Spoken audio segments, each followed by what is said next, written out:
here. You never know. But I think the last thing we have here for this bit is what's the most important thing you want to see in the second half of the season for this team to go on a deep run. I'll start, and I think it starts with starting pitching. Yes, we can talk about the bullpen. Yes, we can talk about going out there and finding this year's Chris Martin. But if you're not getting length, if you're not getting quality and stability and consistency from this rotation, this team isn't going to get very far. And yes, you got to go out there and get a guy. I would love a Giolito, maybe a Stroman, maybe go bigger than that if a name becomes available. But still, I think the guys that we do have, they have to perform to their capabilities. You need to see Julio Urias pitch like a frontline guy. You need to see more consistency from Tony Gonsolin, not giving up home runs, not hanging that split chain. So across the board, you want that, and you also wish for health for Clayton Kershaw. Coming back, avoiding the IL. So number one thing is consistency in innings from that starting pitching. For me, if I'm picking my one thing, it's health, and it ties into what you're saying. This team needs to get healthy. They need to figure out if Walker Buehler is going to be an option. That's something pretty damn important because is he going to be a reliever? Is he going to be a starter? He wants to be a starter. He's looking good in the videos he's throwing. Yeah, he's throwing to nobody really, but he's looking good while doing it. It's health. Pepio, it's got some pep in the stepio. He's not too far off. If he can be somebody that helps his team.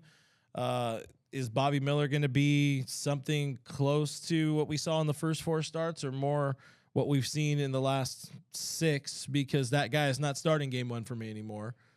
I guess I'm going into starting pitching, but it comes into it really is starting pitching, but it's the health because the health is going to supplement all of the problem areas. Yeah, and we saw last season when you get past that deadline, you don't have the waivers. There's not the second wave to get players like we saw in the past. These kids probably don't know about that, but I mean, that's it. Once it's August 1st, that's it, right? So you got to make your moves. And if someone goes down, you need someone to step up. I kind of want to get to your point about Walker Buehler. Seeing those videos, if there's one guy, I'd be pessimistic about most players, especially from what we've seen in the last few years with the Duffys, with Cole Hamels, with Dustin May, with Blake Trine, the list goes on and on. If there is one guy that I think could return to the mound, it's Walker effing Buehler. I think the way he takes care of his body, the way it's his second Tommy John surgery, he knows what the process is like. I think there is a chance. I mean, September 1st, of course, we know what Doc said. That definitely is early, but I think Walker Buehler, I would not rule out at the end of the season, him coming back and having some sort of impact. I think if he does come back, the command is always the toughest thing to get back when you get back on the mound, but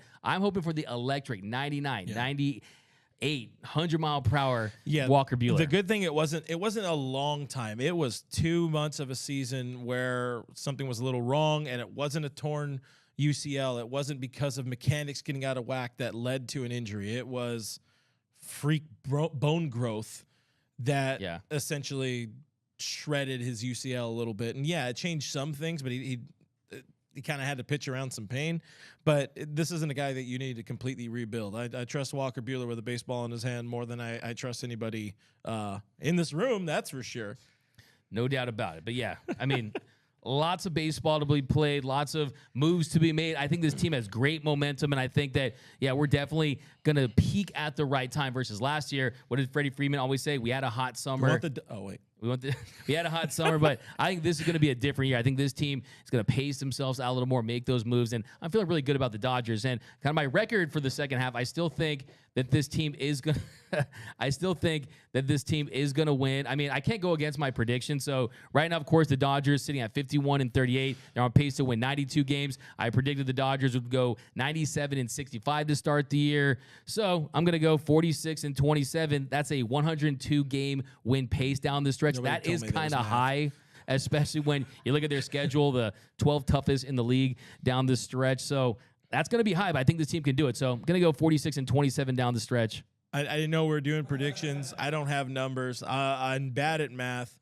I'm just going to say they're going to win a number of games. They're probably going to lose some games, and they're going to be in the postseason. So they win the division. Whether it is... Come on.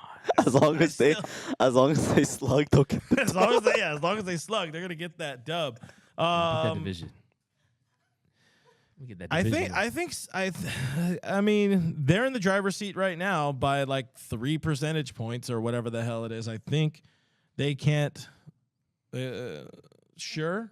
I'll give you a sure. Let's go. I will change my preseason pick, which I already should change it because it's not going to be the Padres. But hey, watch out for the Padres. They're going to have a really good second half. Put it here.